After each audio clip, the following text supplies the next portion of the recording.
Time is 12 o'clock. Here's the media news. First, the top stories. Ogun State government to purchase drones to monitor its forest reserves. English mathematics subjects to be taught in local languages. Oyo State plans to generate 1,000 megawatts electricity from waste. Federal government May and Baker in joint venture to produce basic vaccines.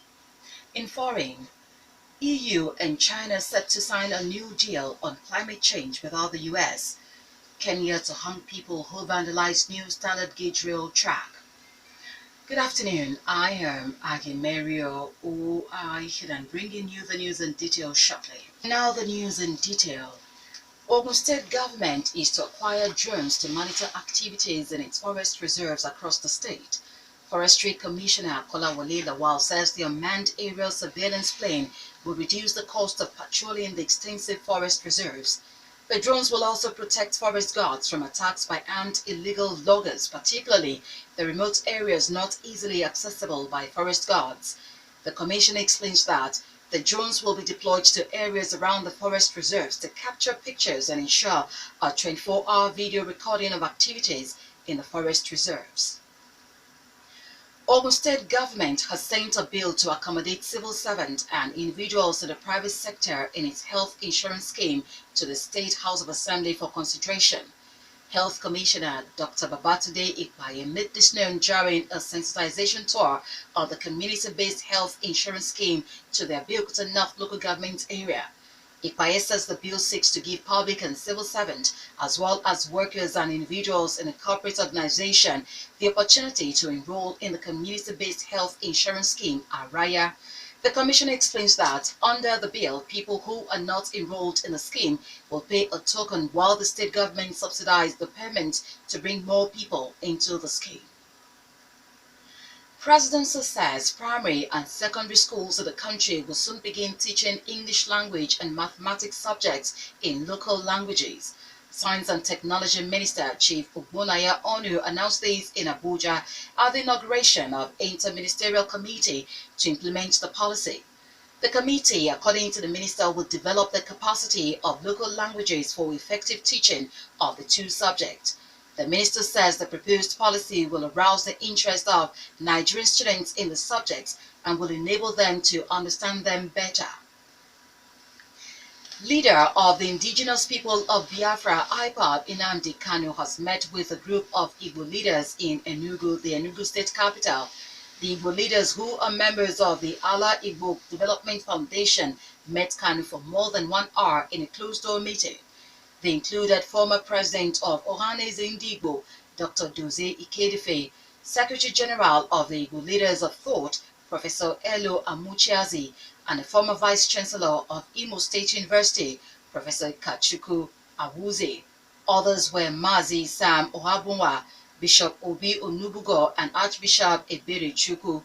Meanwhile, the pro-Biafra pressure group Biafra Independence Movement BIM has accused Kanu of promoting violence to actualize Biafra Republic. The organization's zonal leader for Ebonyi Central, Chief Gideon Iloke, addressing newsmen in Abakaliki, says Kanu was expelled from the movement for the actualization of the sovereign of Biafra Masab because of his belief in violent struggle for Biafra.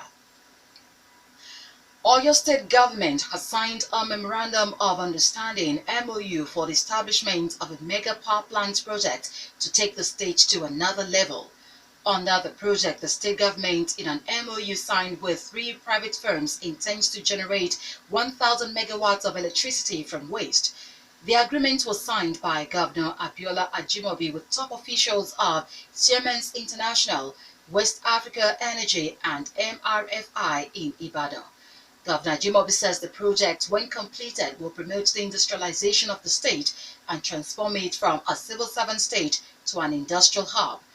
Representative of Siemens International, Nasir Giwa, says Oyo State, after the completion of the project, will be the first entity to sell or export electricity to the electricity national grid. North Apex Muslim body Jamaat Nasir Islam has faulted the National Youth Service Corps NYSC for opening the orientation camps to fresh graduates during the ongoing Ramadan. The organization also calls on the Army to shift its planned recruitment exercise schedule to hold between May and June. The organization, in a statement issued after the meeting of its annual Central Committee in Kaduna, says the NYC orientation program and the proposed Army recruitment will place Muslim Youth Corps members at a disadvantage. It calls for the postponement of the two programs till the end of the Ramadan for effective participation by Muslims. Federal Executive Council has approved a joint venture between the Federal Ministry of Health and a major pharmaceutical company, May and Baker Nigeria PLC, for the production of vaccines. The final agreement on the vaccine project that will be based on Lagos is to be signed within the next 2 weeks. Health Minister Professor Isaac Adewale, who made this known to the State House correspondent at the end of the Council's meeting, says the project will take off this year. Under the production program, the minister explains that basic vaccine will be produced between 2017 and 2021. Federal government, according to him, will take a 49% stake in the project. A member of the House of Representatives who was abducted has regained his freedom. The lawmaker Garba Durbunde, who was abducted by gunmen last Tuesday, was freed unhurt. Spokesman of House of Representatives Abdulrazak Nendas confirms the development. He was abducted at Jere axis of the Kaduna-Abuja highway while driving in his personal car from Kano Metropolis to Abuja. You're still listening to the Midday News on Rock City 101.9 FM. Up next, we bring you foreign, business and sport news. Please do stay with us. On the foreign scene, Chinese and EU leaders are to agree on a joint statement on the Paris Climate Agreement. A draft of the document stresses the highest political commitment to implement the deal. It will be widely seen as a rebuff to the US as President Trump prepares to announce on Thursday if the US is withdrawing from the accord. The joint statement will be published on Friday after a summit in Brussels. For more than a year, Chinese and EU officials have been working behind the scenes to agree a joint statement on climate change and clean energy. Both the EU and China agree that they will outline their long-term low-carbon strategies by 2020. Kenya's President Uhuru Kenyatta has warned that those who vandalize the newly launched standard gauge railway will be hanged. Mr. Kenyatta said this as he was launching a new passenger train service that cost $3.2 billion to build. The warning came a day after a court reportedly remanded 3 suspected vandals for 14 days. They were arrested for allegedly damaging the railway line in Mariakani near the coastal city of Mombasa. There has been no execution of death row inmates in Kenya since 1987. And now in business. Nigeria's Epsilon reserves has dropped to $30.49 billion last May 25. The figure, according to data on the website of the Central Bank of Nigeria (CBN), is the lowest since last April 18. The reserves was $426.9 billion last January. The Apex Bank has been intervening in the foreign exchange market to reduce the wide gap between the exchange rate of the Naira in the official interbank and the black market. Since last February 6, CBN had sold foreign exchange worth $4 billion to close the gap between the exchange rate of the Naira with foreign currencies. Babcock University, Ilishan Remo in Ogun State says it is now producing biofuel from cassava for cooking purposes in homes. The university's Vice Chancellor, Professor Ademola Tayo, made this known in an interview with Rock City FM shortly after paying a courtesy call to Governor Bikunle Amosu at the governor's office of Kemoson in Abeokuta. He says the research and the production of the cooking fuel were conducted by some of the students studying agriculture program at the institution's cassava located at Ijebu-Ife. The university, according to the Vice-Chancellor, has also secured a grant from a Danish organization to conduct a research into the modern techniques to improve seedlings to increase yields of farm produce. The Vice-Chancellor says the institution also secured 150 hectares of land at Ibefun to grow various food crops by unemployed graduates in the state. It's going to be a huge sum of money which will impact greatly the local people within that environment. Able to go to a Jebu Ife area and use cassava poo for fuel for people to be able to plant, to be able to cook. So also even our agri department got a grant from an NGO, and they are trying to improve the seedlings so that. Finally, sport news.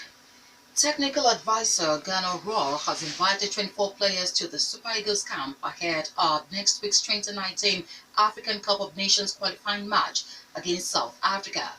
Turkey-based Ogenyo Nazi tops the list when Elderson Ichejele, Hamed Musa and Kenneth Omero were also called. South Africa-based Daniel Akpeyi joins home-based Ikechukwu Ezenwa and Portugal-based Dele Alampasu to contest for the gloves. William Ekong, Chidozie Awaziem, Abdullahi Shehu, Tyron Ebwayi, and Zamalek FC of Egypt's Maruf Yusuf, joining Omero and Ichejele, will compete in the rear. England-based Wilfred Ndidi, Ogenekaro Etebo, John Ogu, Michael Agu, and Aqua United's Al Hassan Ibrahim join Onazi in the midfield. Musa is joined at the 4 by Kelechi Iheanacho, Moses Simon, Alex Iwobi, Henry Onyekuru, Onlaruwaju Kayode, and Victor Osimhen. The Super Eagles meet Bafana Bafana at the Godswill Akpabio International Stadium, Uyo, on June 10, starting from 5 p.m. African champion Zambia came from behind to beat Germany in 4-3 after extra time and advanced to the quarterfinals of the Under-20 World Cup in South Korea. Zambia looked like they had the match won at 3-1 in the 89th minute, but late goals from Swart Sedar and Jonas Awela ensured the game went to extra time. Shemi Wanyembe was the Zambian hero with a goal early in the second period of the added 30 minutes. Zambia will now play France or Italy in the last 8 on Monday. That was the major news, and just before we go, the major stories once again. Ogun State government to purchase drones to monitor its forest reserves. English mathematics subjects to be taught in local languages. Oyo State plans to generate 1,000 megawatts electricity from waste. Federal government may unbigger in joint venture to produce basic vaccines. On the foreign scene, we reported that EU and China set to sign a new deal on climate change without the US, and also reported Kenya to hang people who vandalized new standard gauge rail track. For more stories and to listen to us live, please log on to our website www.rockcityfmradio.com/live. Thank you so much for listening. I am Aghemerio Oaikhenan. Good afternoon.